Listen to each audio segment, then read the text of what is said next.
மற்றுமொரு அண்மை செய்தி. திமுக மக்கள் நீதி மய்யம் இடையே வரும் 27ஆம் தேதி தொகுதி பங்கீடு பேச்சுவார்த்தை என தெரிவிக்கப்பட்டிருக்கிறது. மேலும் விவரங்களோடு இணைகிறார் செய்தியாளர் பாரி கார்த்திக். வணக்கம் பாரி கார்த்திக், விவரங்கள்.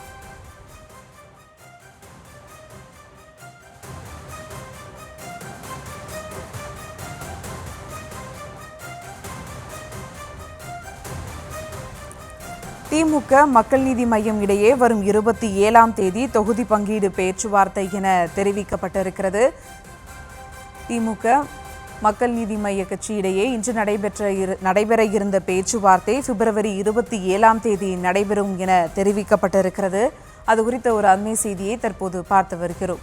மனிதநேய மக்கள் கட்சி பேச்சுவார்த்தை முடிந்து மதிமுகவுடன் திமுக பேச்சுவார்த்தையில் ஈடுபட இருக்கிறது. இந்த நிலையில் திமுக மக்கள் நீதி மய்யம் இடையே வரும் 27ஆம் தேதி பேச்சுவார்த்தை நடைபெறும் என தெரிவிக்கப்பட்டிருக்கிறது. மேலும் விவரங்களோடு இணைகிறார் செய்தியாளர் பாரி கார்த்திக். வணக்கம் பாரி கார்த்திக், விவரங்கள். வணக்கம். திமுக கூட்டணியில் அதாவது தற்போது இருக்கக்கூடிய அனைத்து கட்சிகளுமே ஏற்கனவே 2017 முதல் தொடர்ச்சியாக கூட்டணியில் இருக்கக்கூடிய கட்சிகள்.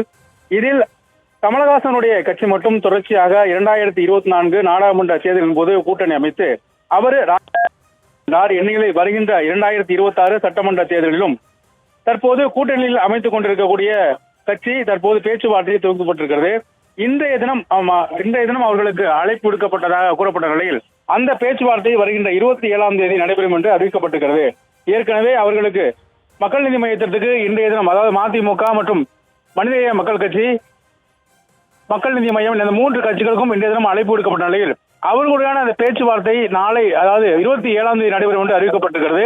இதன் மூலமாக இன்றைய தினம் நடக்கும் இந்த பேச்சுவார்த்தையின் போது கமலனுடைய இந்த கட்சி பங்கு கொள்ளவில்லை. குறிப்பாக ஏற்கனவே திமுக சார்பில் அமைக்கப்பட்ட குழு 2017 முதல் தொடர்ச்சியாக கூட்டணி இருக்கவர்களை மட்டும்தான் பேச்சுவார்த்தைக்கு அழைக்கப்பட்டிருக்கிறது.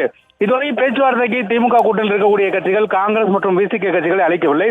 அதே போல புதிதாக இணைந்த 2 கட்சிகளையும், அதாவது மற்ற கட்சிகள் முடித்த பிறகு அவர்களை அழைக்கலாம் என்ற எண்ணத்தில் தற்போது அழைக்கப்படவில்லை. அதன் அடிப்படையில் தேமுதிக மற்றும் மையம் என 2 கட்சிகளுக்கும் தற்போது அழைப்பானது விடுக்கப்படவில்லை. 27ஆம் தேதி அவர்களுக்கு மாற்றி அமைக்கப்பட்டிருக்கிறது. இன்று அவர்களுக்கு விடுக்கப்பட்ட அழைப்பு என்பது மாற்றப்பட்டு வருகின்ற 27ஆம் தேதி அவர்களுக்கு மாற்றி அழைப்பு விடுக்கப்பட்டிருக்கிறது.